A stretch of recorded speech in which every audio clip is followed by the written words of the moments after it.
আমি এখন এমন একটি প্রাচীন মসজিদে এসেছি। এই মসজিদের নাম শেখপাড়া জামে মসজিদ।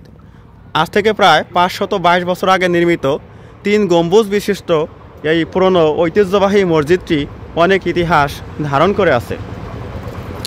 এই মসজিদেরই বারান্দায় 7 বছর বয়সে স্থানীয় সাহিত্য বিশারদ মাইকেল মধুসূদন দত্ত ফার্সি পড়তেন, ফার্সি ভাষা শিখতেন এই মসজিদেরই বারান্দায়।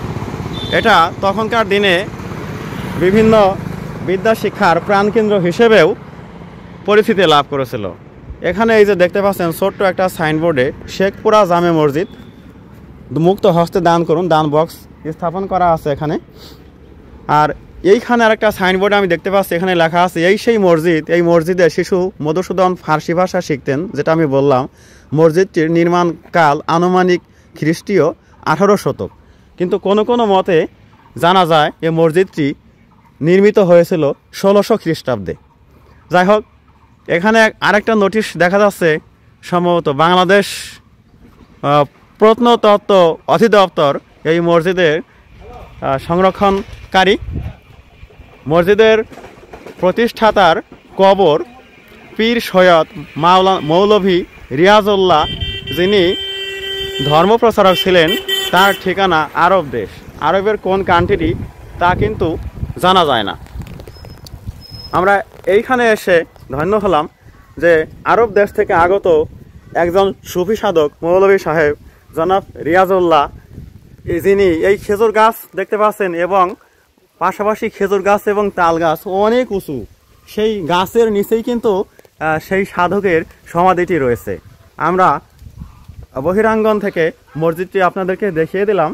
এই 3 গম্বুজ বিশিষ্ট প্রাচীন মসজিদের সম্মুখভাগে বারান্দা রয়েছে, ভিতরে প্রাচীন নিদর্শন, সেকালে ব্যবহৃত বেশ কিছু জিনিসপত্র আছে। 3 কাতার মুসল্লি এই মসজিদে একত্রে নামাজ আদায় করতে পারেন।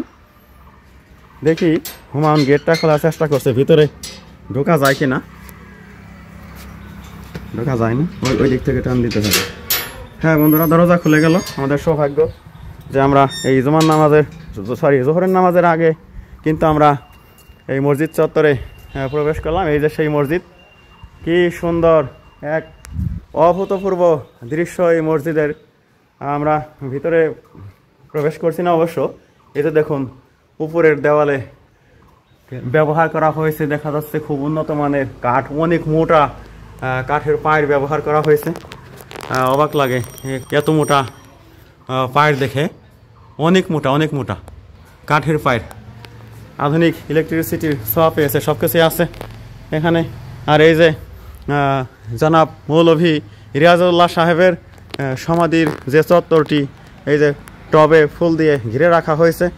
এই ধারণা করা হয় যে এই গাছ দুটোর বয়সও কিন্তু সেই 400-500 বছর, যখন জনাব মৌলভী রিয়াজউল্লাহ সাহেব আরব দেশ থেকে ধর্মপ্রচারের মানুষে এই কেশবপুর এলাকায় এসেছিলেন। তার মাজার শরীফ এই স্থানটিতেই, এই গাছের নিচেই বা পাশে তিনি শায়িত আছেন। আল্লাহ পাক ওনাকে জান্নাতের সর্বোচ্চ মাকাম দান করুক, আর ওনার উসিলায় আল্লাহ পাক আমাদেরকে বহু নিয়ামতে ধন্য করুন, এই দোয়া করি। জনাব মাওলানা রিয়াজউল্লাহ সাহেবের উসিলায় আল্লাহ পাক যেন আমাদের এই দোয়াকে কবুল করে নেন। এই যে দেখতে পাচ্ছেন ফুলের অনেক টপ, চতুর্দিকে মসজিদের যে ঘের প্রাচীর অনেক চওড়া, ঘের প্রাচীর 4-5 ফুট চওড়া।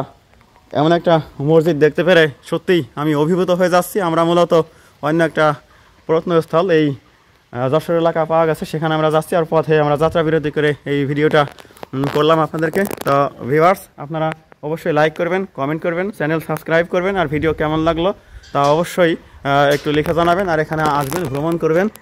পরিশেষে আমি সেই গাছ দুটো এবং জনাব শাহেখ রিয়াজউল্লাহ সাহেব, যিনি এখানে হয়তো নসিহত করতেন, মানুষকে ধর্ম শিক্ষা দিতেন, আরব থেকে এত কষ্ট করে ত্যাগ তিতিক্ষা স্বীকার করে আমাদের এই বাংলাদেশে এসেছিলেন ধর্ম প্রচার করার জন্য। তিনি চির অমর হয়ে আছেন, আমাদের মনে থাকবেন চিরকাল। তার প্রতি শ্রদ্ধা রেখে আমি এই ভিডিওটুকু এখানেই ক্লোজ করে দিচ্ছি। সবাই ভালো থাকুন, ফি আমানিল্লাহ। আমি মোহাম্মদ রফিকুল ইসলাম। আমার জন্য সবাই দোয়া করবেন এই কামনা রেখে, চ্যানেল সাবস্ক্রাইব করার আবেদন রেখে এখানেই ক্লোজ করে দিচ্ছি।